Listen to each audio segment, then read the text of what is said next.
Assalamualaikum warahmatullahi wabarakatuh. Waalaikumsalam Waalaikumsalam warahmatullahi warahmatullahi wabarakatuh. Waalaikumsalam warahmatullahi wabarakatuh. Syukur kita panjatkan kehadirat Allah Subhanahu wa taala, Tuhan Yang Maha Esa, atas segala karunia-Nya sampai hari ini kita sudah diberikan kesehatan.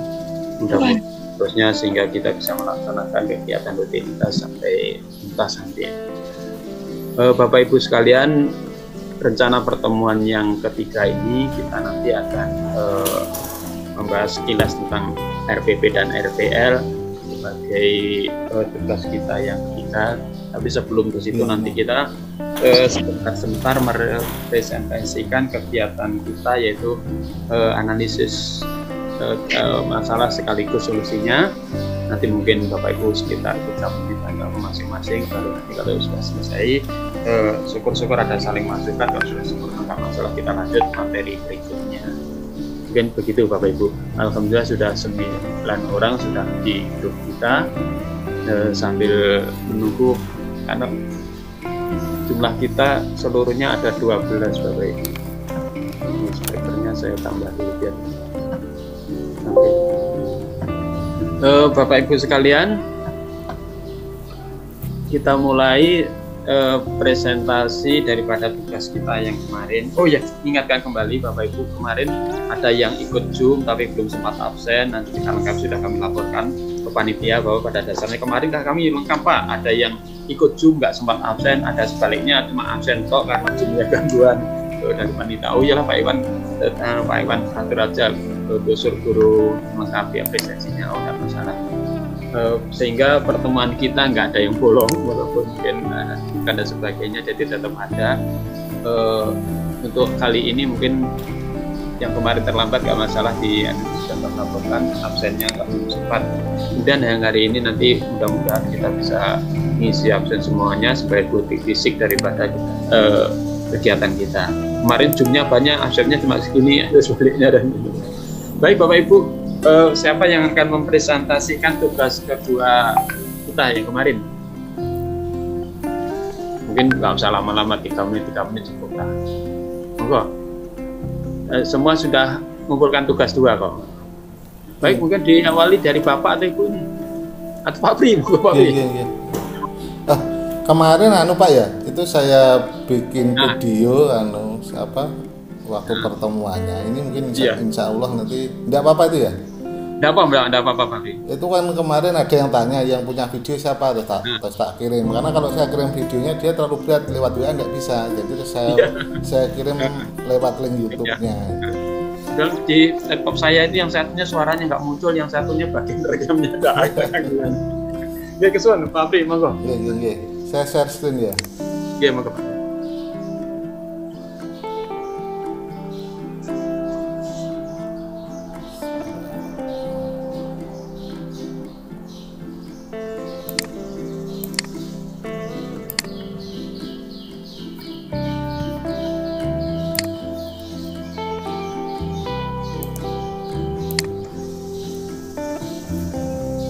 Nggak kelihatan ya?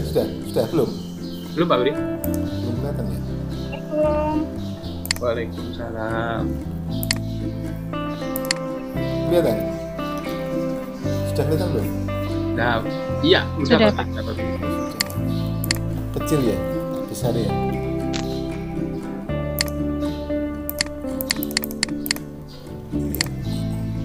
Iya, dan cukup Pak. Analisis tantangan utama dan solusi untuk penerapan di sekolah. Jadi tantangannya, kendala PS sekarang itu untuk anak-anak ini untuk pelajaran umum, secara umum ya, gawainya banyak yang kurang memadai, jaringan yang kurang lancar, bantuan kuota yang kadang-kadang terlambat. Kemudian daerah Blora itu kan daerah pegunungan, jadi kadang-kadang memang anak-anak tertentu yang pas di lembah itu memang sulit kalau pakai gawe. Jadi jalan keluarnya dia kadang-kadang disediakan ruangan khusus di sekolah. Jadi ruangan, kemudian tetap pakai jaringan internet karena gurunya tidak mungkin ngajar khusus toh. Jadi tetap ngajarnya secara daring, tapi dia disediakan tempat khusus. Kemudian ada juga jalan keluarnya setiap desa. Di daerah saya itu kan sekarang dipasang jaringan WiFi Pak di di mana itu istilahnya di balai desa ya, di kantor desa itu sekarang banyak yang pakai wifi, sehingga bapak ibu guru kita ke sana kerjasama dengan perangkat desa, kemudian sama kepala desa dikasih fasilitas untuk anak-anak yang belajar pakai daerah di kantor balai desa. Kemudian ada juga yang terpaksa, kadang-kadang yang desanya kadang-kadang terpaksa itu dibentuk kelompok belajar, karena bapak ibu guru salah satu ke sana kirim modul-modul dipelajari. Jadi berapa untuk 1 minggu, nanti jadi hanya 1 minggu sekali. Itu yang kasihan. Itu tapi ya tidak banyak itu. Itu yang betul-betul di pelosok yang dekat hutan, di desanya ada wifi, kemudian di situ gawai juga nggak nyangkut. Nah kemudian untuk tantangan utama yang kedua itu PKH itu materinya kan banyak itu. Iya. Mulai dari pengenalan diri sampai berteman sampai macam-macam itu. Nah itu untuk integrasinya ke mapel fisiknya itu saya taruh yang mana, saya ambil yang mana. Nah solusinya ya terpaksa menggunakan skala prioritas yang katanya yang sesuai, misalnya rasa tanggung jawab, ya kita masukkan ke sana. Kemudian kalau masih kesulitan, kita ya terpaksa konsultasi dengan BP yang lebih istilahnya lebih kompeten lah Pak daripada BP gadungan seperti kita ini kan BP gadungan ini belajar PKH yang mestinya sudah dipahami oleh orang lain, tapi insya Allah kalau enggak kita berguna untuk anak-anak kita. Ya. Itu Pak yang bisa kita sampaikan. Contoh nih. Baik, itu dari Pak Prianto. Banyak hal yang ditantangi, perlu perjuangan berat, Pak, harus ke balai desa dan sebagainya. Kelihatannya upaya yang mulia banget ya Pak. Baik, selanjutnya monggo. Saya stop ya. Iya Pak. Baik, setelah Pak Prianto, siapa lagi yang mau tampilkan? Ada yang belum direname punya ibu, masih namanya masih Galaxy.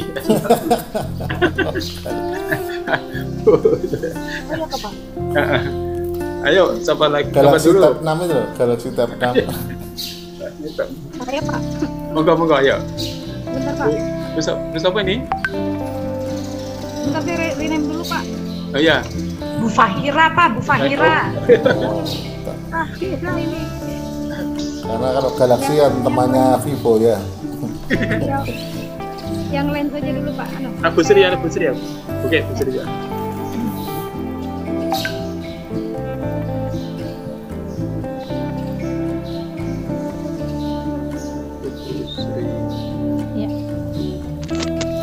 Baik, saya akan mempresentasikan tugas 2. Udah kelihatan kan Pak? Udah jelas. Ya, sangat jelas. Analisa tantangan utama dan solusi untuk rencana penerapan di sekolah.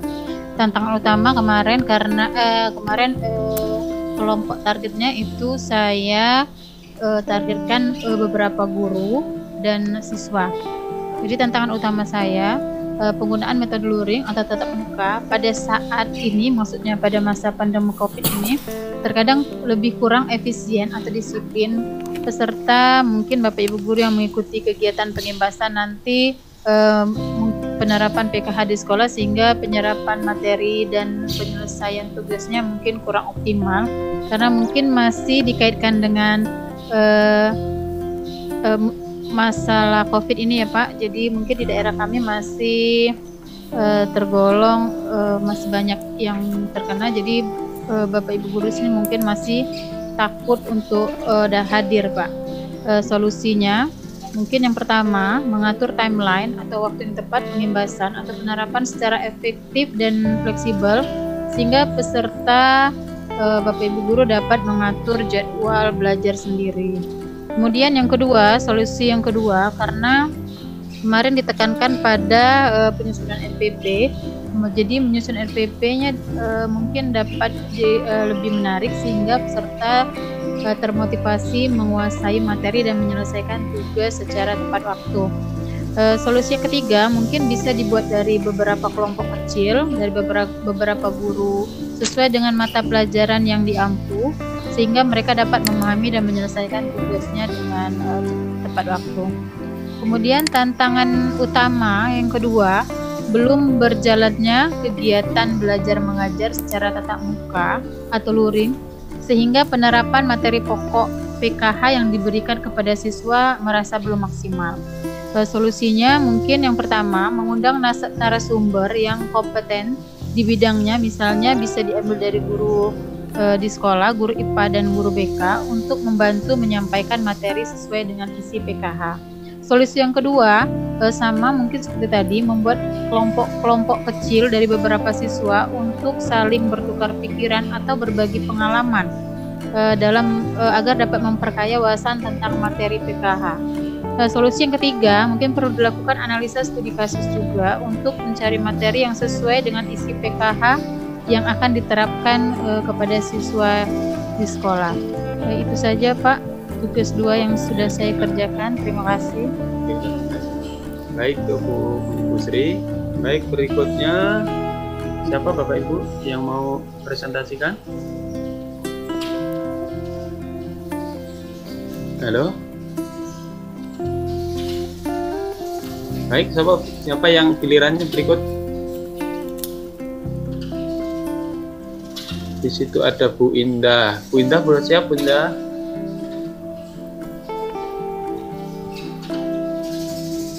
Halo Bu Indah.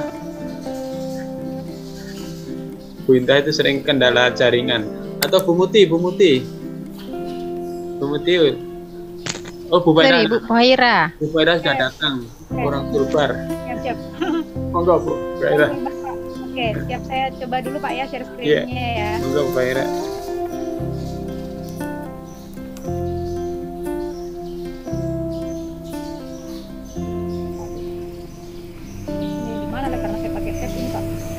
Oh iya Bu. Pakai tab ini tidak pakai ini.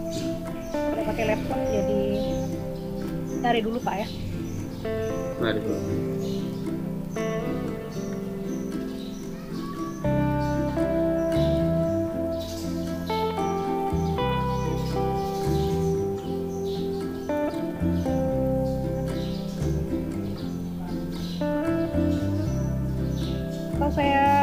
Atau boleh saya bacakan saja Pak? Boleh enggak ya Bu. Kemarin ya, sebenarnya sudah kumpul Pak ya semalam. Iya udah Bu. Jadi saya langsung bacakan saja Pak dari ini. Iya Bu. Dari hasil kerjaan. Oke, bismillahirrahmanirrahim. Assalamualaikum warahmatullahi wabarakatuh.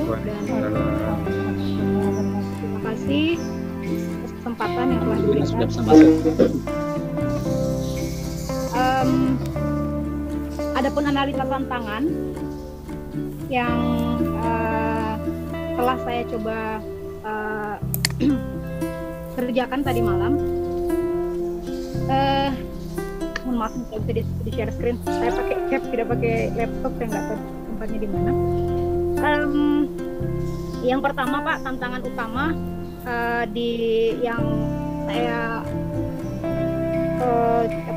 saya perkirakan adalah terkait pengimbasan yang belum merata, karena sebagian besar guru tidak hadir pada saat sosialisasi, maka materi PKH belum dapat dikuasai secara keseluruhan oleh peserta.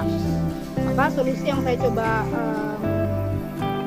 coba buat, yang pertama menjadwalkan pertemuan ulang ya secara luring di sekolah dengan mengundang guru-guru secara resmi yang diundang sendiri oleh Bapak Kepala Sekolah.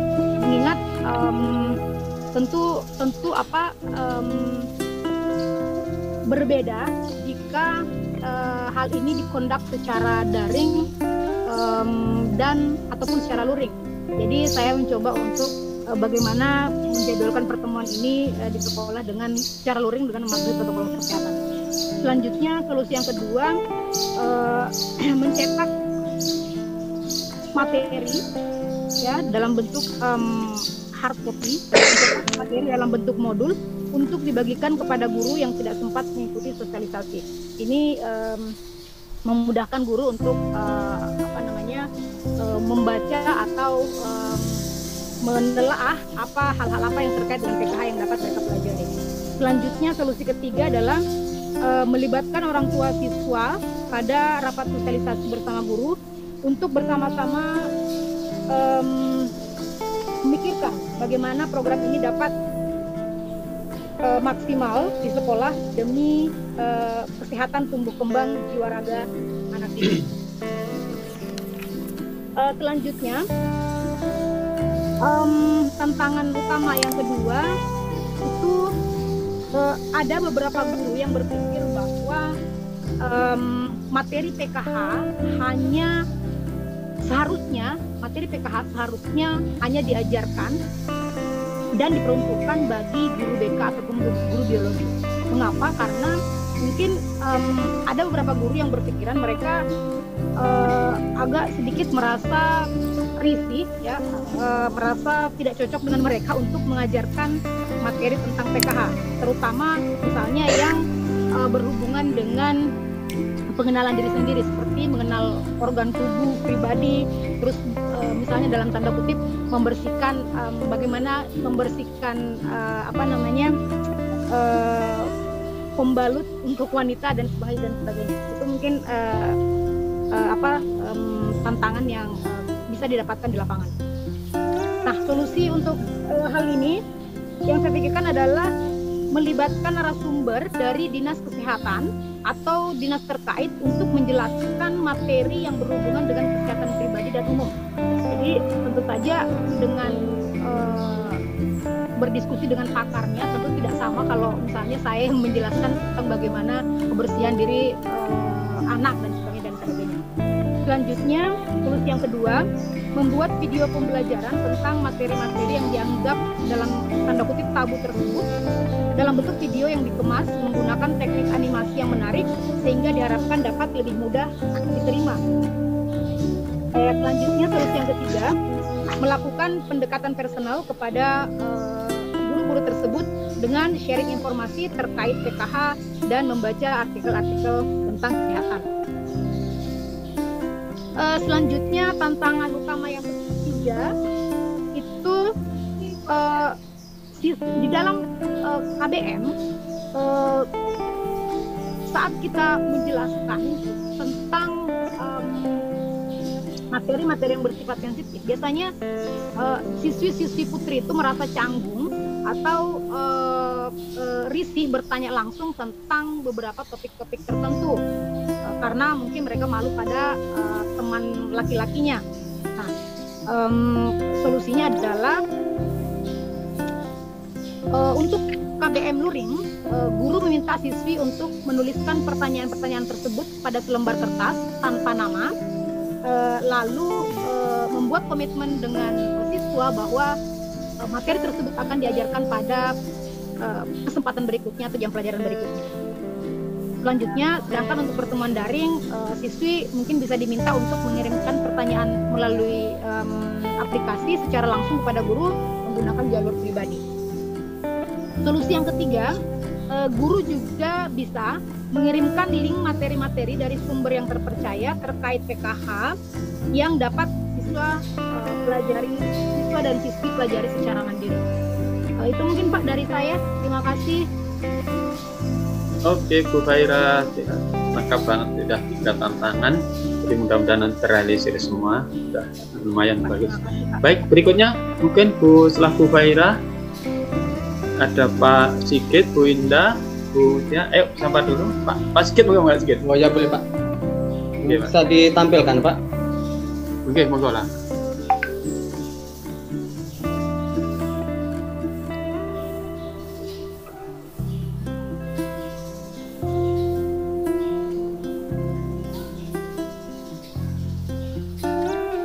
Oh, belum bisa ya Pak?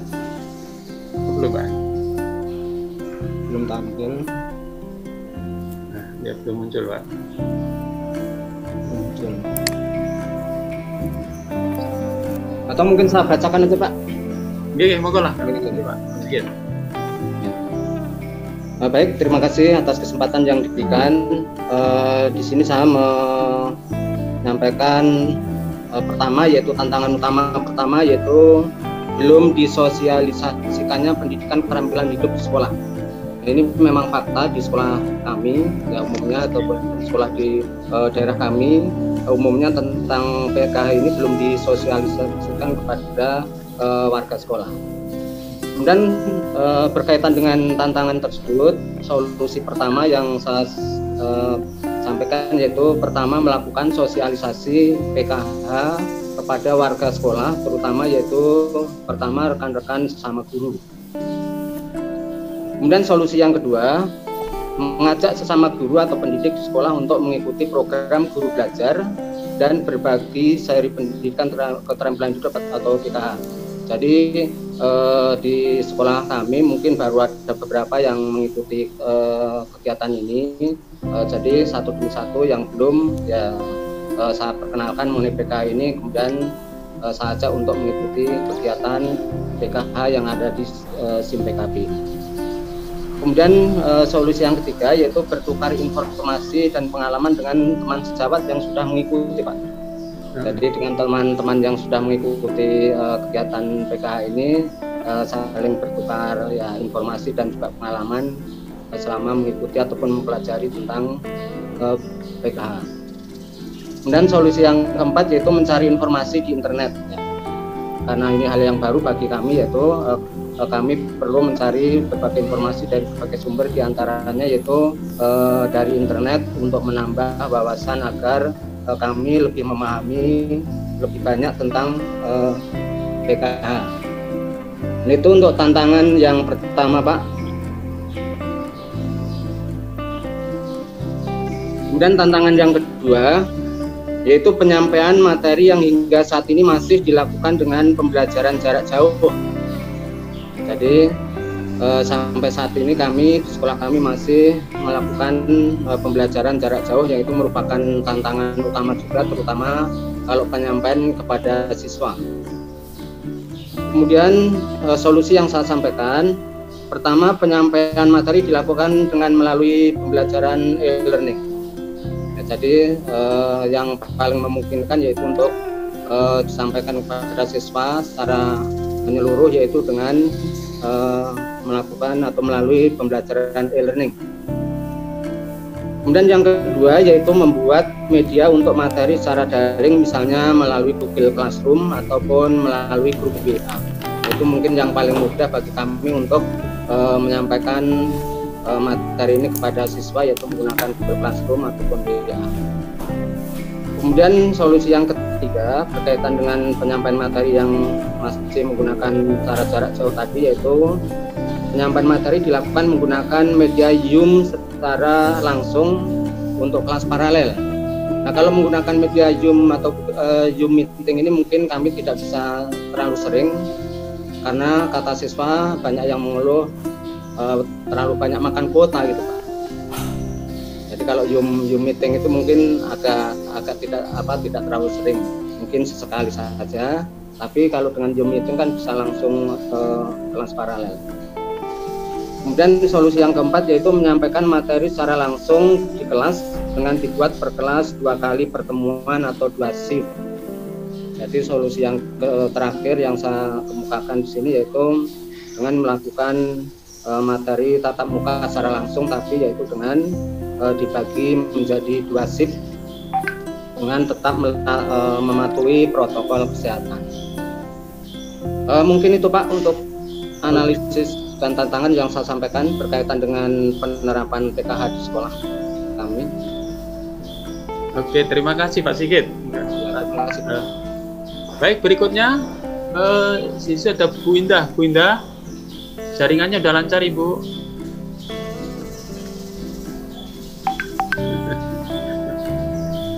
Ya, Ibu Indah.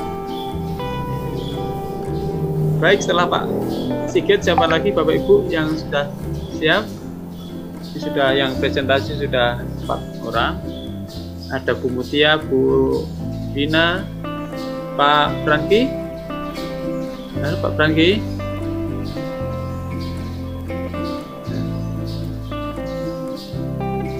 Nah, Bu Nova sudah. Halo Bu Nova. Iya Pak. Ya, monggo Bu Nova giliran. Maaf Pak, belum. Saya kan kemarin yang ini yang. Oh ya. Jadi belum sempat saya buat di klub nih. Oke. Nah, kemarin kendala. Oke, baik Bu Dina. Ya, lagi saya Bu Dina ya. Bu Dina. Enggak, belum. Wah, ini Bu Heni, ada Bu Heni sekarang. Bu Heni. Iya Pak, Assalamualaikum. Waalaikumsalam, Bu Heni. Maaf Pak, saya tuh baru bisa masuk ya dari 2 hari ke belakang kemarin. Selamat Karena dia dalam perjalanan terus nggak tahu ini mau baru bisa masuk.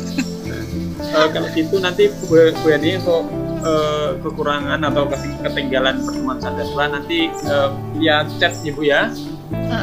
Nah, chat nanti biar bukti Ibu sudah menggunakan susulan pertemuan 1 dan kedua, nanti Puan Panitia minta laporan kegiatan yang sudah susulannya. Baik, untuk Bu Heni nanti Kak kami ya Bu. Ya. Jadi kan saya kemarin udah saya coba nih masuk Zoom, memang nggak bisa Pak kan. Terus saya kan belum absen tuh yang hari kemarin, gimana Pak? Nah, ya nanti gantinya kita komunikasi lewat chat, nanti akan saya screenshot percakapan kita screenshot, kita kirim ke panitia. Bukti ya kan? Itu pribadi Pak? Iya, chat pribadi ya Bu ya. Iya, nanti komunikasinya saya coba Pak kita screenshot, kita kirim ke panitia. Baik Ibu. Sekarang berikutnya Bu Mutia, Muti. Iya, halo Bapak. Iya, monggo Bu Muti. Saya mau coba share screen dulu, barangkali bisa iya. handphone. Screen tuh.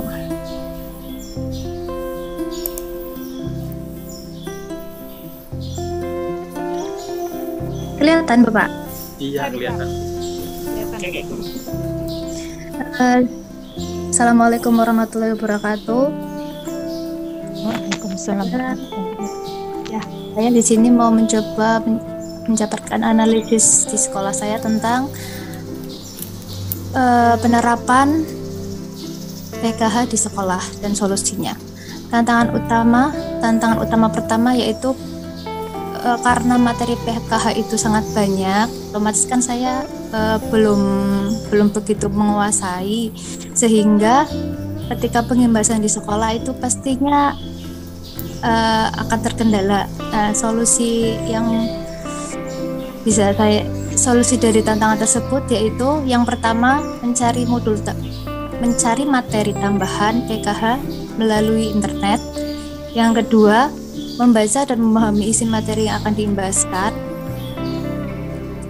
Kemudian yang ketiga, sharing dengan rekan guru atau teman sejawat yang sama-sama mengikuti diklat PKH. Karena kebetulan di sekolah saya itu ada 4 orang yang ikut diklat PKH. Kemudian yang keempat, menuliskan kembali dalam bentuk PowerPoint. Jadi singkatnya intinya itu inti materi PKH itu dituliskan kembali ke dalam bentuk PowerPoint.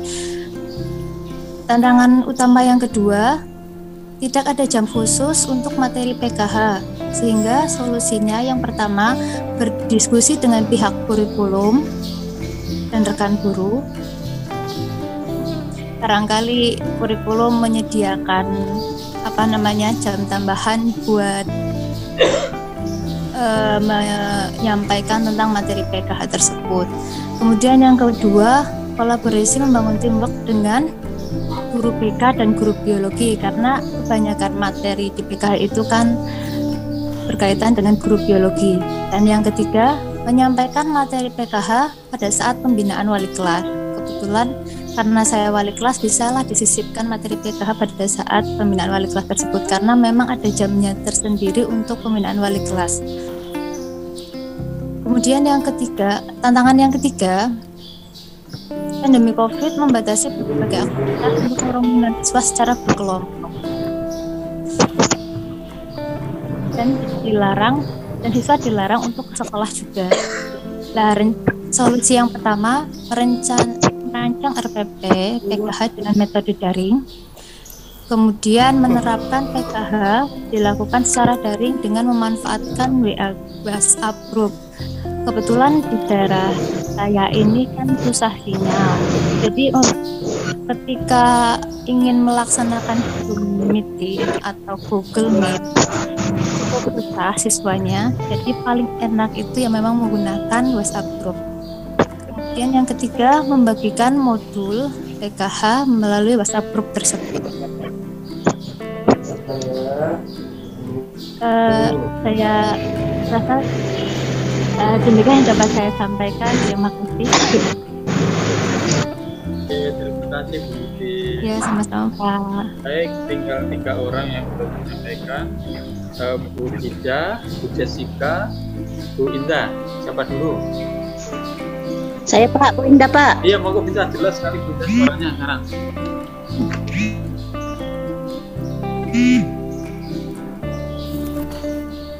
Loh, disanjung jelas kok hilang lagi suaranya.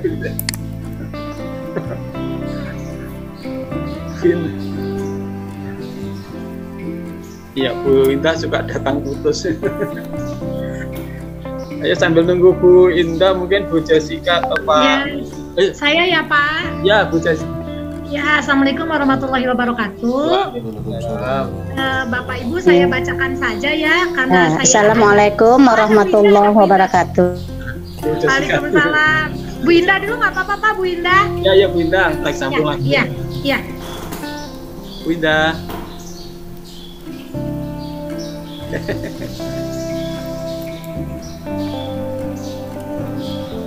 Ya, sinyalnya di Bu Indah ini kadang sering gangguan sinyal. Halo Bu Jessica, Bu Indah lagi Iya, saya lagi ya. Nanti kalau ada Bu Indah nggak apa-apa, kasihan Bu Indahnya. Sinyalnya suka keganggu kayaknya. Iya, benar. Ya, mungkin ringkas saja Bapak, saya bacakan saja karena saya nggak bisa share screen, agak gaptek Pak Sigit. Jangan ngetawain Pak Sigit. Sama-sama. Pak Supri dibantu Mas. Jadi saya itu tantangannya Pak, yang pertama itu tantangan mensosialisasikan program PKH kepada rekan-rekan guru. Pertama solusinya saya meminta jadwal kepada kepala sekolah dan wakapurikulum untuk mengumpulkan guru di satu waktu secara tatap muka. Karena kalau tadi sama seperti Ibu Fahira, kalau undangannya dari kepala sekolah langsung, biasanya guru-guru tidak menyepelekan. Kalau dari temannya kadang guru-guru menganggap angin lalu gitu Pak. Jadi minta dijadwalkan ke kepala sekolah, kemudian disosialisasikan program PKH ke Dewan Guru. Intinya Pak, karena rata-rata teman saya di sekolah itu menganggap kegiatan seperti guru berbagi ini kayak jadi nambah-nambah tugas gitu Pak. Udah tugas daring juga ribet gitu jawabnya, tambah lagi pakai kegiatan begini gitu. Makanya itu PR saya untuk mensosialisasikan bahwasanya kegiatan guru berbagi waktunya fleksibel sehingga bisa menyesuaikan dengan tugas wajib kita sebagai guru di masa daring ini. Kemudian saya berikan contoh nyata materi yang diberikan di program PKH, kemudian contohnya apa sehingga bisa nanti dimasukkan ke RPP tiap mata pelajaran. Yang berikutnya, kelemahannya juga teman-teman saya Pak, ada yang belum paham cara mengikuti masuk kegiatan seperti guru PKH, karena ada 2 guru di saya malah tim PKB saja tidak terdeteksi gitu Pak, tidak terdeteksi di SIM PKB. Maka itu pun saya coba bantu dan disosialisasikan kembali. Untuk tantangan yang kedua yang ke siswa ya sama seperti yang lain Pak, karena masa pandemi begini pembelajaran masih daring. Yang saya lakukan pertama membuat poin-poin penting dari tiap modul PKH yang kiranya berkaitan dengan kebutuhan siswa dalam kehidupan sehari-hari, sehingga materi yang di modul banyak itu akan lebih ringkas disampaikan kepada siswa. Nah, karena siswa di sekolah saya tidak semuanya masuk ke dalam Google Classroom, maka saya membuat WA group untuk pembelajaran PKH atau WA group sementara untuk mensosialisasikan materi PKH. Dan minta juga bantuan kurikulum untuk menjadwalkan kunjungan siswa ke sekolah, baik boleh per tingkat atau per kelas, sehingga saya minta waktu di situ untuk nanti penguatan untuk materi PKH yang sudah di-share atau didiskusikan di WA kelas. Mungkin itu saja Pak dari saya, terima kasih. Oke, makasih Bu Jessica. Baik, masih ada beberapa, mungkin kalau bisa sambung. Bu Indah sih sudah datang, tapi Bu Indah? Iya Pak. Suaranya lagi.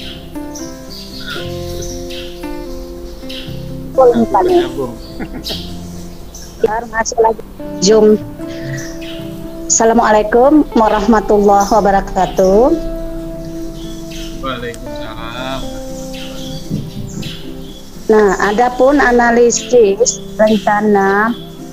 analisis tantangan utama dan solusi untuk rencana penerapan di sekolah yang saya buat, Pak. Yang pertama itu materi PKH itu kan, Pak, belum ada tersendiri sebelumnya diajarkan ke siswa.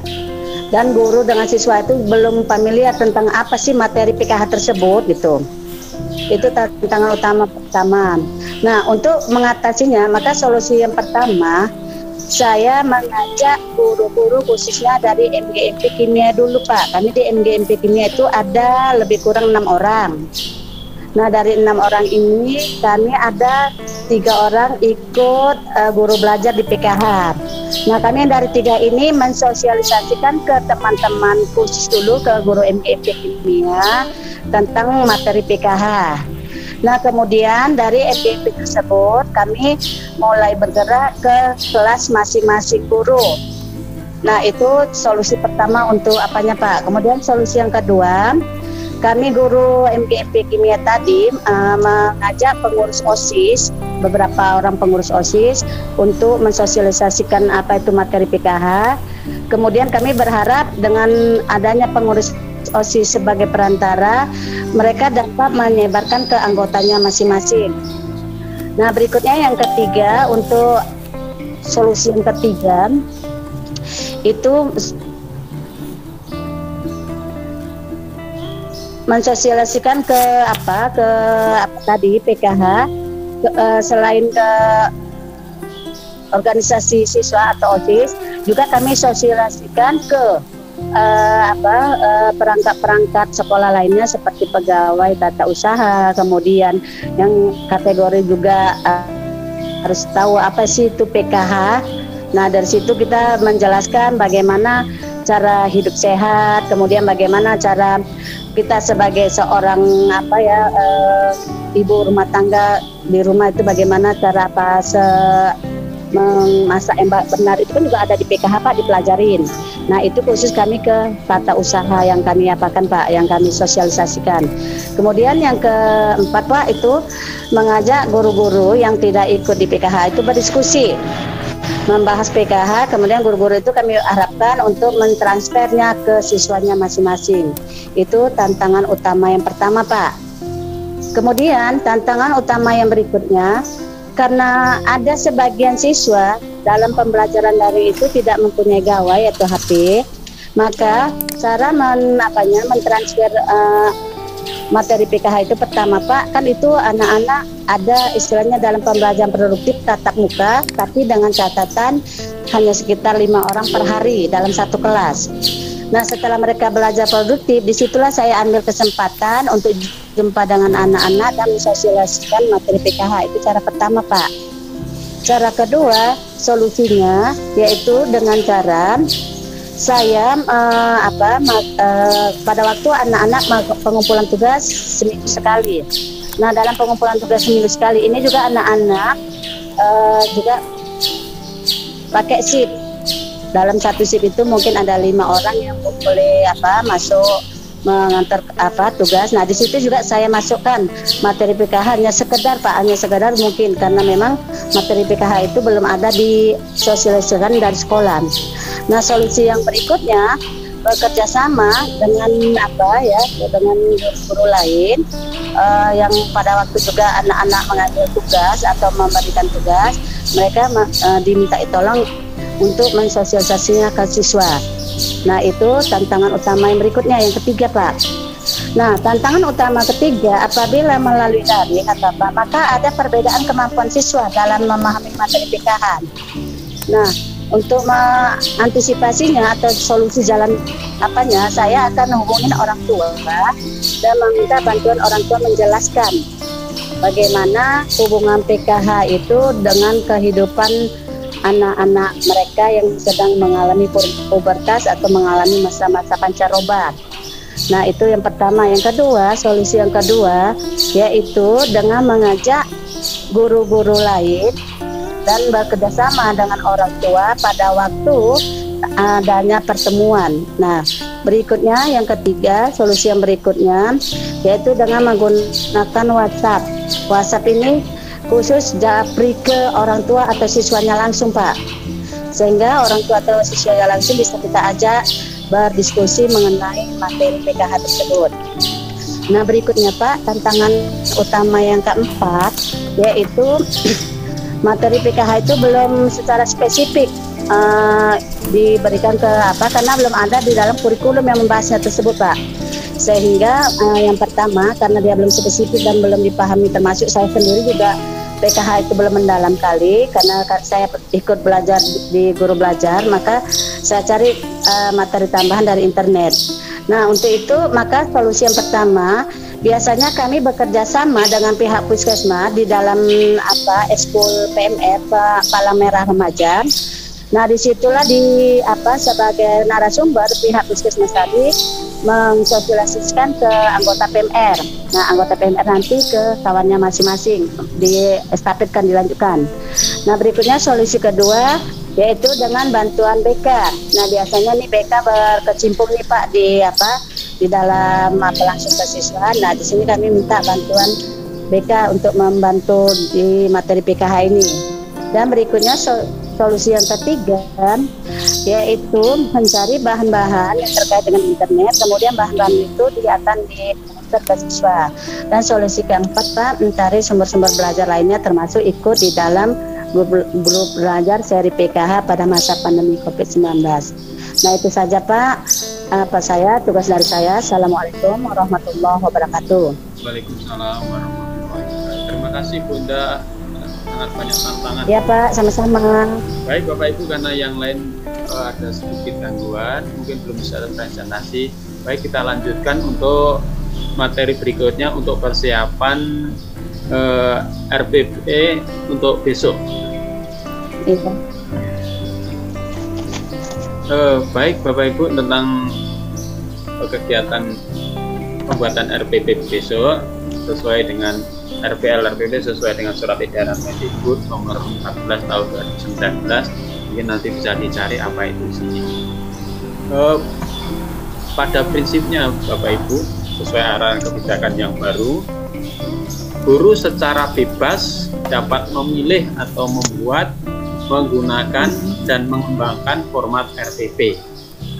Pada prinsipnya itu 3 komponen inti itu harus ada pada RPP atau RPL, yaitu komponen lainnya bersifat pelengkap dan dapat dipilih secara mandiri. Ketiga komponen yang harus ada itu, yang pertama adalah tujuan pembelajaran, yang kedua adalah kegiatan pembelajaran, dan yang ketiga adalah asesmen atau penilaian. Ini Bapak Ibu bebas cukup satu halaman atau yang lengkap, tidak masalah. Kemudian penulisan RPP dilakukan dengan efisien dan efektif sehingga guru memiliki lebih banyak waktu untuk mempersiapkan dan mengevaluasi proses pembelajaran itu sendiri. Jadi nanti RPP yang Bapak Ibu buat nanti tidak harus ini kan sesuai dengan Bapak Ibu, mana yang kira-kira mudah dibuat dan gampang, tidak merepotkan Bapak Ibu. Yang penting esensinya itu ketiga komponen tadi bisa dilaksanakan atau ada di dalam.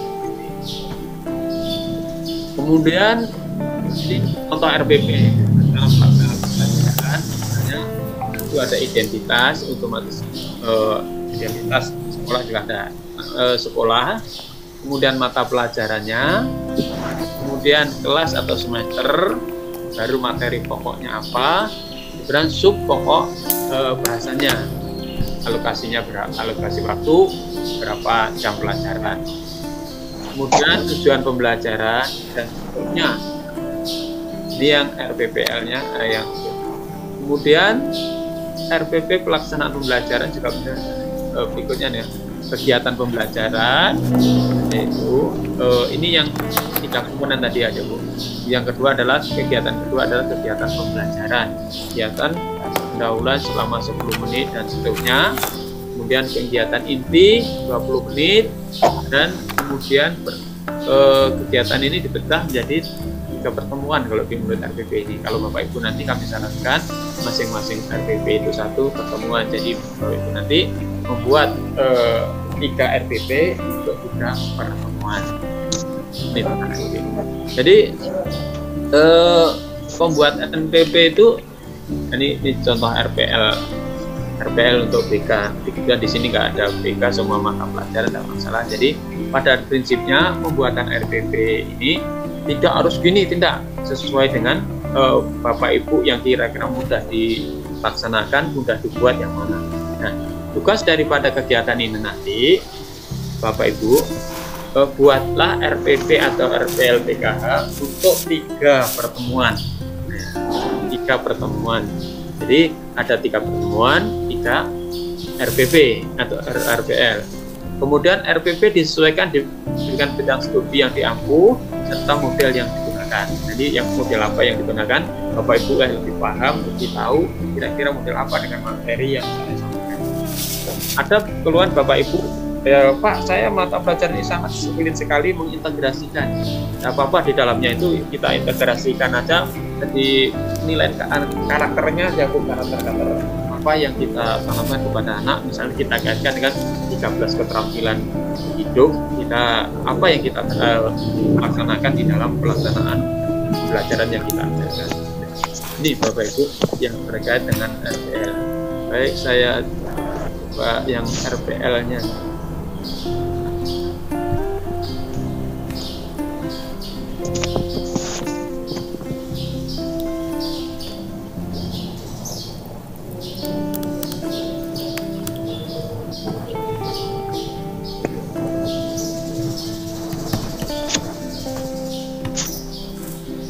Oh, entah salah ini nanti salah.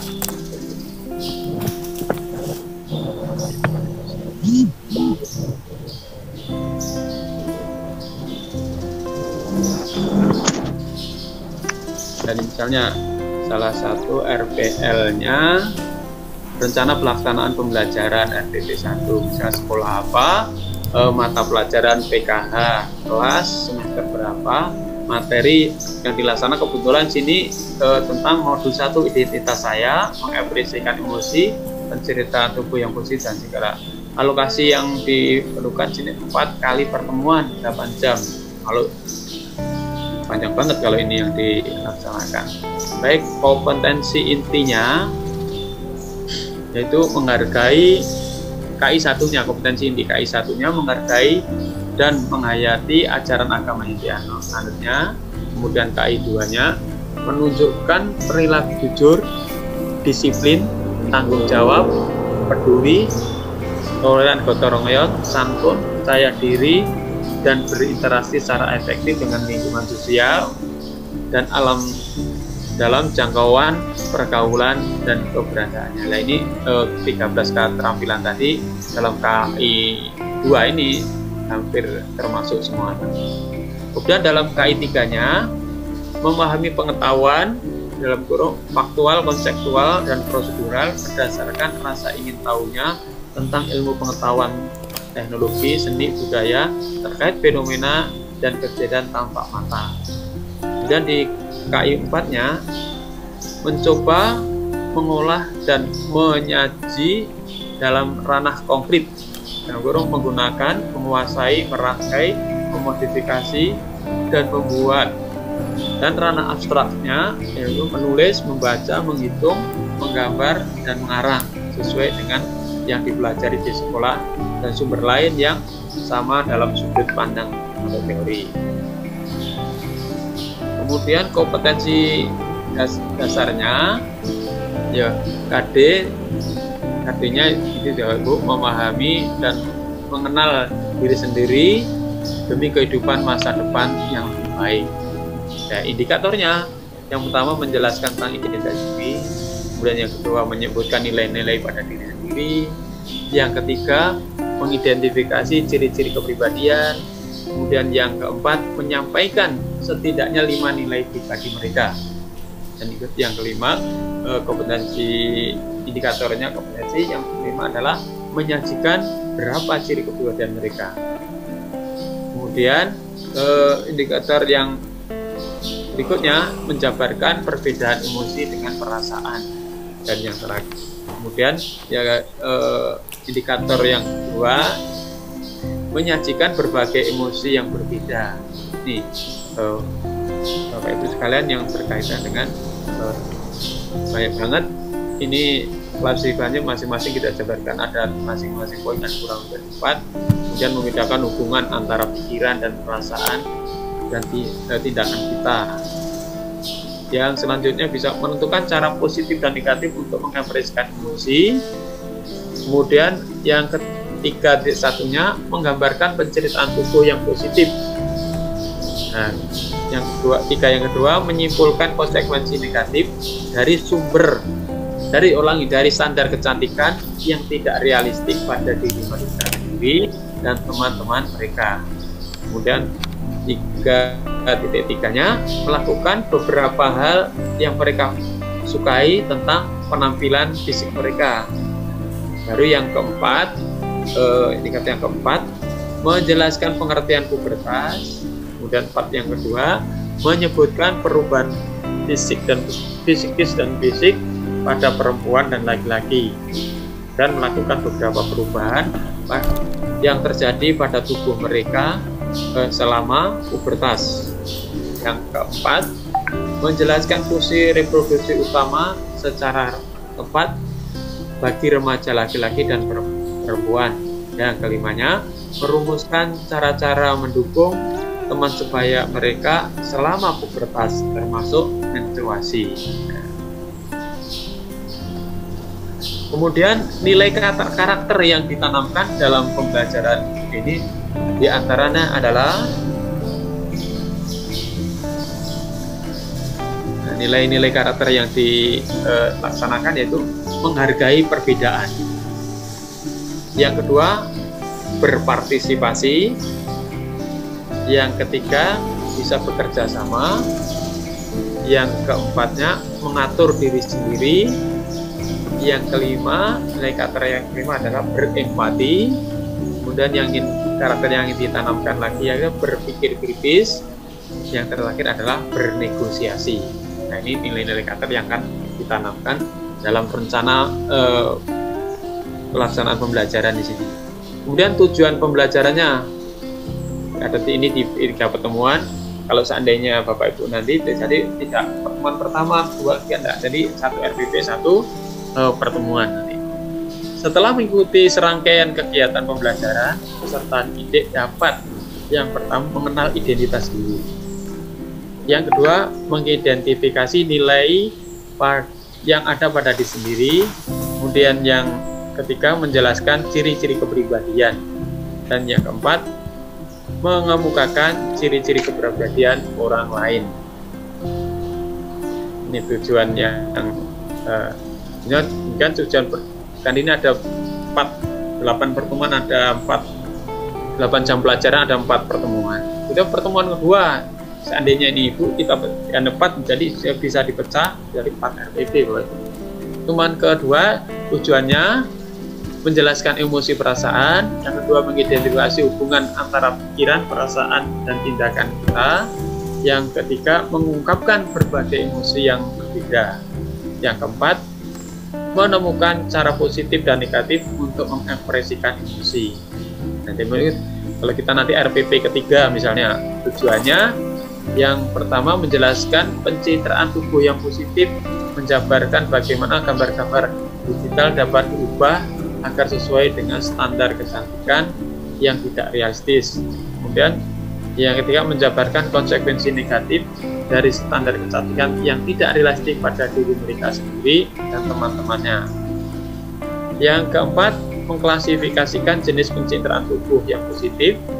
Yang kelimanya, mencontohkan perubahan pencitraan tubuh. Dan yang keenam, pada pertemuan ketiga ini, menyeleksi beberapa hal yang perlu disukai tentang penampilan fisik mereka. Karena di modul 1 itu dibuat 8 jam pelajaran, 4 kali pertemuan.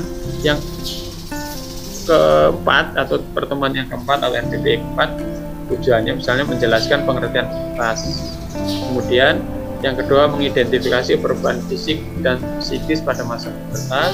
Yang ketiga, mengidentifikasi fungsi produksi secara tepat baik anak laki-laki maupun perempuan termasuk menstruasi. Dan yang kelima, menerapkan cara-cara mendukung teman sebaya mereka dalam pubertas. Materinya sudah kalau di PKH langsung dari RPP PKH gampang lah. Kalau Bapak itu kalau mengintegrasi ke pelajaran, mungkin nilai-nilai tadi yang bisa kita integrasikan. Ya, materinya ini sudah di PKH sudah jelas. Kalau materi 1 pembelajaran pertama tentang identitas saya, nilai-nilai diri dan sisi kepribadian. Kemudian yang kedua, pertemuan kedua itu pengertian emosi dan perasaan. Kemudian yang materi kedua, mengidentifikasi berbagai emosi. Ini Bapak Ibu tentang RPL PKH yang bisa dicontohkan. Kalau langsung ke PKH materinya sih tidak masalah. Kemudian metode pembelajaran. Kalau metode pembelajaran ini hampir semua bisa dilaksanakan, yaitu berdiskusi kelompok, studi kasus, bermain peran dan stimulasi, kemudian tugas dan project basic learning. Media yang digunakan bisa nanti media kota pertanyaan, kemudian gambar, kartu nilai kepribadian, dan flipchartnya bisa kita banyak yang bisa kita gunakan. Sumber belajarnya buku PKH, buku lain yang menunjang, internet dan sebagainya. Nah, langkah-langkahnya juga seperti Bapak Ibu yang pernah buat RPL, nggak jauh beda tentang ini semua. Nah, ini Bapak Ibu contoh-contoh RPP yang khusus berkaitan dengan PKH.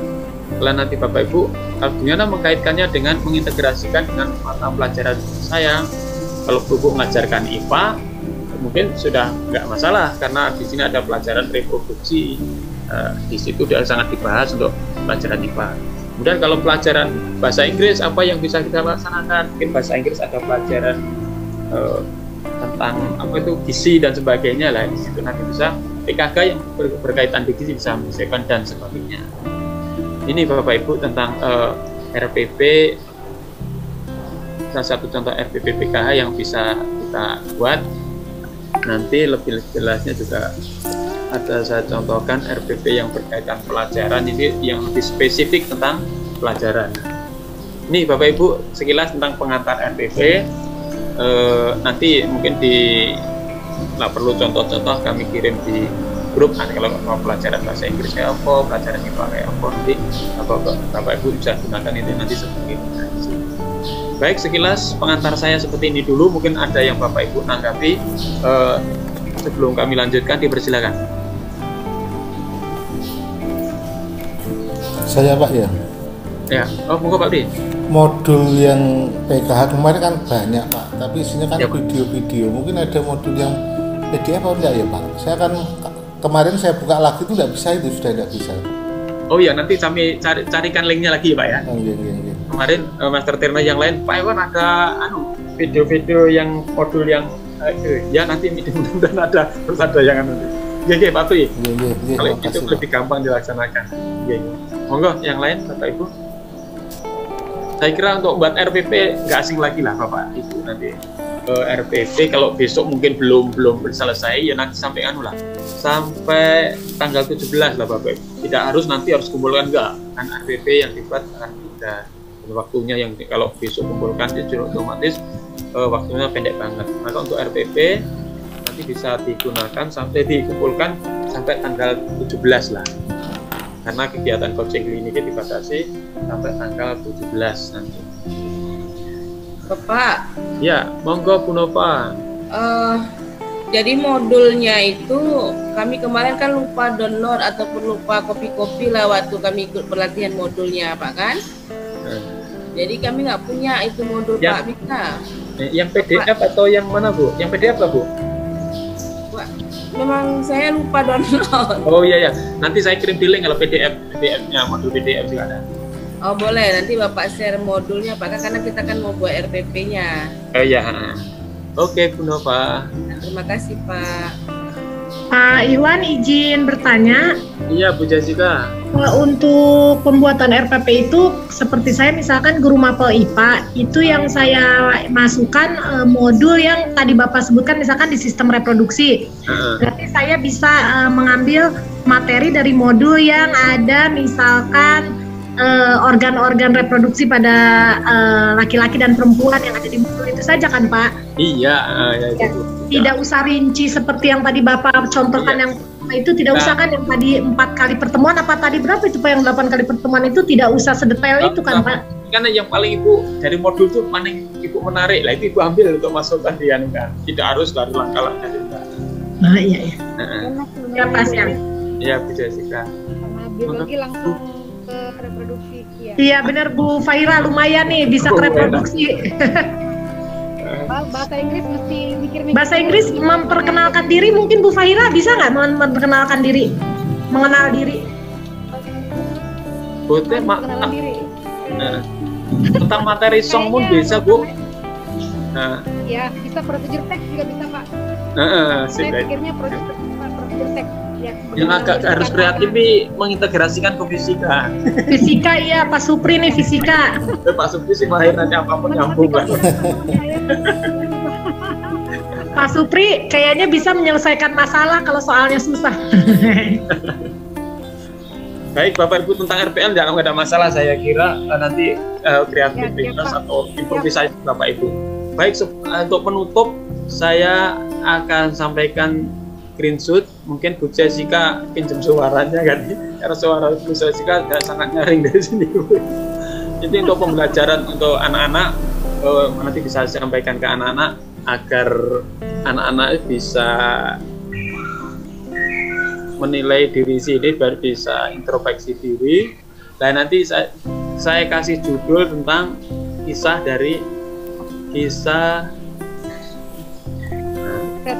bisa dibaca Bu Jessica? Bisa Pak.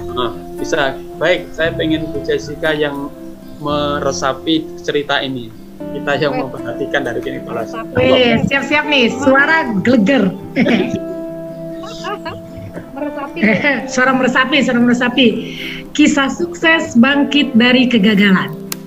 Ini adalah kisah nyata yang terjadi beberapa tahun silam. Kisah seseorang yang mengalami depresi karena permasalahan hidupnya. Cerita ini akan menginspirasikan kepada kita akan pentingnya spirit dan pantang menyerah dalam menjalani kehidupan. Suatu ketika, seorang pria tampak bingung. Sepertinya sedang mengalami masalah besar dalam hidupnya. Ia berjalan-jalan tak tentu arah. Namanya Alex. Di saat kebingungan melanda hebat, akibat permasalahan yang menimpanya tersebut, tiba-tiba seorang guru BK SMP melintas. Tampaknya sang guru baru saja pulang dari mengajar di sekolah. Ketika sang guru kebetulan mampir di sebuah kedai untuk makan siang. Melihat sang guru tersebut, Alex tergugah untuk berbagi cerita. Sang guru mengawalinya dengan bertanya, "Ada apa Alex? Tampaknya Anda sedang didera masalah yang berat." Alex pun langsung menjawab, "Iya Pak, saya sedang mengalami permasalahan yang berat dalam hidup. Dan sekarang saya ingin mati karena saya merasa hidup saya tak berguna lagi, hanya menyusahkan orang lain saja." Mendengar penuturan tersebut, sang guru hanya tersenyum saja seraya berkata, "Oh, kamu sakit?" Betapa kagetnya Alex dikatakan sakit oleh sang guru. Dengan cepat ia menjawab, "Tidak Pak, saya sedang mengalami dilematika kehidupan yang sangat berat. Bayangkan saja Pak, keluarga saya berantakan. Usaha yang saya rintis gagal terus-terusan. Sedangkan saya banyak menanggung utang. Saya malu dengan keluarga dan orang-orang, merasa tak berguna lagi. Jadi buat apa saya hidup jika hanya menyusahkan orang lain? Saya jenuh dengan hidup ini." Seolah tidak mendengar pembelaan Alex, sang guru meneruskan, "Pak, kelabasan Pak." Ya Bu. Nah, stop Pak. Seolah tidak mendengar pembelaan Alex, sang guru meneruskan, "Kamu sakit dan penyakitmu itu sebutannya alergi hidup. Ya, kamu alergi terhadap kehidupan. Penyakitmu itu bisa disembuhkan asal kamu ingin sembuh dan bersedia mengikuti petunjukku. Tidak, Guru, saya sudah betul-betul penat dengan kehidupan ini. Saya sudah enggan rasanya untuk hidup lagi, tolak Alex. Sang guru berkata, jadi kamu tidak ingin sembuh, kamu betul-betul ingin mati. Ya, memang, saya sudah bosan hidup, jawab Alex. Tanpa berpikir panjang, sang guru tersebut menjawab, baik, besok sore kamu akan mati. Ambillah botol obat ini. Setengah diminum malam ini, setengah lagi besok sore jam 6. Dan jam 8 malam, kau akan mati dengan tenang. Mendengarkan perkataan sang guru, membuat Alex menjadi bingung, tak menyangka bahwa sang guru benar-benar mengabulkan keinginannya. Tetapi karena permasalahannya yang dilematik, membuat Alex juga tak berpikir panjang. Walaupun dalam hatinya ia masih takut mati. Lah, bagaimana tidak? Sang guru ini berbeda dengan lainnya. Setiap yang guru ia datangi selama ini selalu berupaya untuk memberikan semangat untuk hidup. Yang satu ini aneh. Sang guru bahkan menawarkan racun. Akan tetapi kembali, karena permasalahan tersebut, Alex menerimanya dengan senang hati. Setelah mendapat saran dari sang guru, ia pun langsung berpamitan untuk pulang dan melaksanakan apa yang disarankan oleh guru tersebut. Dengan bergegas, Alex menuju rumah. 20 menit kemudian, Alex pun langsung meminum racun yang diberikan oleh sang guru dengan bentuk seperti minuman keras. Tak tanggung-tanggung, Alex pun langsung menenggak setengah dari isi botol yang berisikan racun tersebut. Setelah beberapa menit setelah menenggak racun itu, Alex merasakan ketenangan hidup yang selama ini belum ia rasakan. Rasanya begitu rileks, begitu santai. Tinggal 1 malam, 1 hari, dan akhirnya ia akan mati. Terbebaskan dari segala macam masalah, pikir Alex. Mengetahui bahwa detik-detik kematian akan segera menghampiri, Alex berkeinginan untuk membahagiakan keluarganya barang sebentar. Setelah sekian lama terjadi konflik keluarga yang berkepanjangan, ia ingin meninggalkan kenangan manis sebelum ia meninggalkan keluarganya untuk selamanya. Malam itu, Alex memutuskan untuk makan malam bersama keluarganya di restoran masakan Jepang. Sesuatu yang sudah tidak pernah ia lakukan selama beberapa tahun terakhir. Sambil makan, ia bersenda gurau. Suasana menjadi diselimuti kebahagiaan yang selama ini hilang entah kemana. Tak terasa telah berjam-jam Alex menghabiskan waktu bersama keluarga. Apalagi suasananya memang santai. Hal ini membuat nuansa-nuansa romantisme tercipta. Setelah berjam-jam bersenda gurau bersama keluarga di restoran Jepang, mengingat waktu juga yang telah larut malam, akhirnya Alex bersama istri dan anak-anaknya memutuskan untuk pulang ke rumah mereka. Sebelum tidur, Alex mencium bibir istrinya dan berbisik di kupingnya, "Sayang, aku mencintaimu." Mengingat malam itu adalah malam terakhir, Alex ingin meninggalkan kenangan manis sebelum ia benar-benar pergi untuk selamanya. Keesokan harinya Alex terbangun dari tidurnya. Ia membuka jendela kamar dan melihat keluar. Tiupan angin pagi yang sejuk menyegarkan tubuhnya, seakan menggodanya untuk melakukan jalan pagi. Akhirnya dengan cekatan, Alex pun langsung berganti pakaian dan berjalan-jalan pagi, menikmati sejuknya udara pagi. Karena sebentar lagi ia tak bisa jumpa lagi dengan pagi, pikir Alex. Setelah puas berjalan-jalan pagi, Alex pun memutuskan untuk pulang ke rumah. Ia menemukan istrinya masih tertidur. Tanpa membangunkannya, Alex masuk dapur dan membuatkan 2 cangkir kopi. Satu untuk dirinya, satu lagi untuk istrinya yang ia cintai. Hal ini dilakukan oleh Alex karena ia berpikiran bahwa pagi itu adalah pagi terakhir. Ia ingin meninggalkan kenangan manis. Melihat tingkah laku sang suami yang tak pernah terlintas di benak pikirannya, membuat sang istri menjadi kagetnya minta ampun. Terheran-heran dengan penuh tingkah yang dilakukan oleh suaminya pagi ini, yang tak lain tak pernah dilakukannya dulu. Dengan memberanikan diri, sang istri pun berkata, "Mas, apa yang terjadi hari ini? Selama ini mungkin aku salah, maafkan aku Mas," sambil bercucuran air mata karena takut menahan rasa terharu bahagia. Pagi itu Alex pun berkunjung ke kantornya.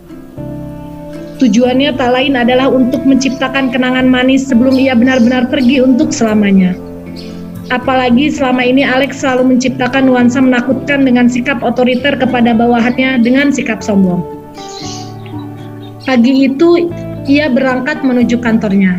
Sesampai di kantornya, Alex menyapa setiap orang yang ia jumpai yang tak lain adalah pegawainya sendiri, disertai dengan berjabat tangan. Hal yang dilakukan Alex membuat seluruh orang di kantor waktu itu menjadi kaget karena tak pernah menyangka bahwa bos yang selama ini mereka kenal sebagai orang sombong dan otoriter telah berubah 180 derajat. Mengetahui tindakan dan perilaku sang bos yang telah berubah, hal ini juga membuat sikap mereka pun langsung berubah. Para pekerja kini lebih baik dan lembut. Mereka tak tahu apa motif yang dilakukan bosnya hari itu. Padahal Alex berpikiran bahwa siang itu adalah siang terakhir baginya. Dan ia ingin meninggalkan kenangan manis di sisi mereka semua. Kini sang bos berusaha menjadi ramah dan lebih toleran. Bahkan apresiatif terhadap labasan.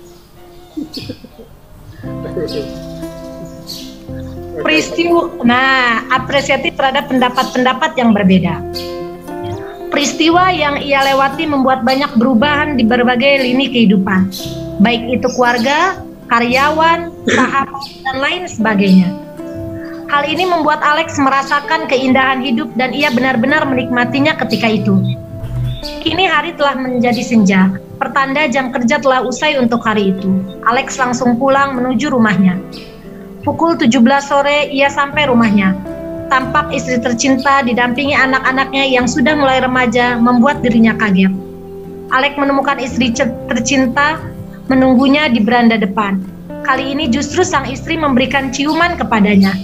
"Mas, sekali lagi aku minta maaf kalau selama ini aku selalu merepotkanmu." Anak-anak pun tidak ketinggalan. "Ayah, maafkan kami semua jika selama ini ayah selalu stres karena perilaku kami semua." Ketika itu, spontan membuat Alex menangis terharu dan mereka semua berpelukan. Keindahan hidup mulai dirasakan oleh Alex, membuat dirinya enggan dan tidak rela jika harus mengakhiri hidupnya sekarang. Tetapi bagaimana lagi? Semuanya terlambat. Alex malah menengguk setengah botol yang berisikan minuman bercampur racun. Menyadari hal itu, Alex menangis sekuat-kuatnya. Entah berapa air mata yang telah tertumpah. Dalam tangisnya, ia menyesali perbuatan yang telah ia lakukan. Dalam kesedihannya itu, Alex teringat kepada sang guru. Tanpa pikir panjang, Alex langsung meluncur dengan mobil mewahnya untuk menemui sang guru. Berharap ada obat penangkal maut untuk menggagalkan reaksi racun di dalam tubuhnya. Dalam hatinya, Alex berucap, "Ya Tuhan, apakah maut akan datang kepadaku? Tindalah kematian itu ya Tuhan. Aku takut sekali jika aku harus meninggalkan dunia ini." Selesai. Baik, jadi dari peristiwa ini, kira-kira pas Pak Alex tinggal 10 tahun, kurang jelas.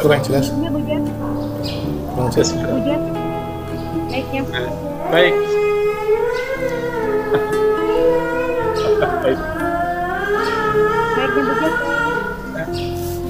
Baik Bu, untuk refleksi perasaan kita seandainya Pak Alex ini tinggal husnul khotimah kan sudah meninggalkan yang baik-baik. Husnul kok ini orang dari jahat kok bisa langsung berubah menjadi baik? Kira-kira latar belakangnya apa Bapak Ibu? Ya. Karena dari jahat sikapnya otoriter, kemudian Bapak berubah 185 derajat, berubah jadi bagus. Yang mendasari Pak Alex berbuat tadi karena ingat kematian di Bapak ya. Ya, setiap orang kalau ingat ke lagi Pak Supri bisa di unmute. Suaranya suaranya Ya, Pak Supri. Sudah. Oke. Baik Bapak Ibu. Nah, ini bercermin dari Pak Alex ini tadi, mungkin nanti bisa direfleksikan ke anak-anak. Kenapa orang jadi dari jahat, otoriter, egois dan sebagainya tiba-tiba berubah jadi 185 derajat? Ini mungkin yang bisa mendasari kalau direfleksikan ke anak, apa anak-anak orang bisa jadi? Mungkin banyak anak komentar anak-anak. Salah satu anak itu menjawab, "Iya Pak, karena orang itu tahu kan besoknya mati." Ya mungkin itu. Kalau maka disarankan perbuatan baik seakan-akan besok kamu akan mati. Mungkin kan kita pun kalau ingat seperti itu juga akan enggan berbuat dosa dan akan meninggalkan sesuatu yang baik. Ya, dari kejadian ini atau peristiwa ini bisa mencerminkan kepada anak-anak semua bahwa hidup itu harus selalu baik. Maka ketika belas keterampilan dalam hidup tadi kita tanamkan kepada anak-anak, sehingga dari sekelumit cerita ini bisa menginspirasi anak-anak untuk menggali keterampilan 13 keterampilan hidup pada dirinya tadi, bisa terserap nilai-nilai itu pada dirinya. Baik Bu Jessica, bisa dilanjutkan bacaannya, masih belum selesai Bu. Oke, mana Pak? Oke, baik Bu. Itu ntar lah kebablasan Bu. Ya. Nah, Pak. Sepanjang perjalanan, Alex tak henti-hentinya meneteskan air mata kesedihannya. Takut jika dirinya akan mati hari itu juga. Tak lama kemudian, sampailah ia di rumah sang guru. Dengan bercucuran air mata, Alex beralih ke hadapan sang guru. Melihat kondisi Alex, sang guru langsung mengetahui apa yang terjadi dengan Alex. Belum sempat berkata sepatah pun, sang guru langsung mengulurkan tangannya untuk berjabat tangannya dengan Alex. Seraya mengucapkan, "Selamat nak, kini kamu telah sembuh dari penyakitmu." Betapa kagetnya Alex mendengar perkataan sang guru. "Apa yang Anda maksud, guru?" Sang guru menjawab, "Kamu telah sembuh, nak." "Lantas botol itu?" tanya Alex. "Tenang saja, nak, itu hanya air putih biasa. Keyakinan dirimu yang beranggapan bahwa itu racun yang membuat tenang dirimu yang saat itu sedang tergoyah oleh masalah besar." Betapa kagetnya Alex. Seketika itu juga ia menangis sejadi-jadinya dan melakukan sujud syukur sebagai pertanda terima kasih kepada Tuhan. Guru itu berkata, "Kau sudah sembuh. Apabila kau hidup dalam kekinian, apabila kau hidup dengan kesadaran bahwa maut dapat menjemputmu kapan saja, maka kau akan menikmati setiap detik kehidupan. Leburkan egomu, keangkuhanmu, kesombonganmu. Jadilah lembut selembut air, dan mengalirlah bersama sungai kehidupan. Kau tidak akan jenuh, tidak akan bosan. Kau akan merasa hidup. Itulah rahasia kehidupan. Itulah kunci kebahagiaan. Itulah jalan menuju ketenangan." Dalam keadaan bercucur air mata, Alex mengucapkan banyak terima kasih kepada sang guru karena telah menyadarkan ia dari permasalahan yang membuatnya bertekad untuk mengakhiri hidupnya. Sungguh tindakan bodoh yang bila terjadi, karena pada hakikatnya hidup adalah anugerah dan sayang jika disia-siakan. Ibarat pepatah, hiduplah seolah-olah kamu akan mati esok. Belajarlah seolah-olah kamu hidup selamanya. Dari kisah di atas memberikan penjelasan kepada kita bahwa tiada guna jika harus menyerah dengan permasalahan yang ada. Karena pada hakikat diciptakan masalah yang dihadapi oleh setiap manusia adalah agar terciptanya pendewasaan dalam berpikir, sehingga akan menstimulus perubahan paradigma yang selama ini salah. Hidup adalah anugerah terindah yang pernah diberikan Tuhan. Karena banyak orang yang lebih dahulu dari kita karena umurnya memang telah ditetapkan pendek. Permasalahan adalah bahan pelajaran berharga untuk setiap manusia, yang hakikatnya agar kejadian serupa tidak terjadi lagi karena melakukan kesalahan yang sama. Permasalahan dalam hidup pasti ada jalan keluarnya. Masalah bukanlah momok yang menakutkan, akan tetapi merupakan bahan pelajaran untuk kita semua. Hakikat permasalahan hadir dalam hidup kita adalah untuk memberikan pelajaran berharga kepada kita, bahwa hidup adalah tantangan dan dipenuhi permasalahan yang setiap saat bisa menghampiri. Akan tetapi tindakan yang benar adalah bagaimana kita bisa keluar dari permasalahan yang sedang terjadi, bukan malah menghindar, karena menghindar tiada gunanya. Masalah akan menghampiri kapan saja dan di mana saja, seperti halnya maut. Jadi, santai saja jika menghadapi masalah. Yakin bahwa Anda bisa mengentaskan permasalahan yang terjadi.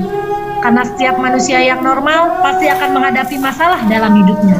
Jika tidak ada masalah sama sekali, berarti orang tersebut bermasalah. Oke, terima kasih Nasir.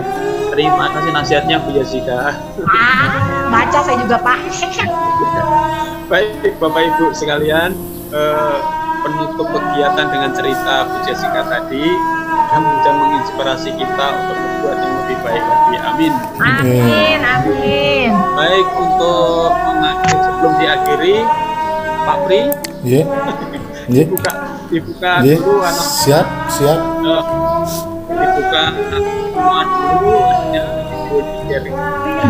Pak Pri dari situ, jangan langsung foto dari sini, dari sini. Ya.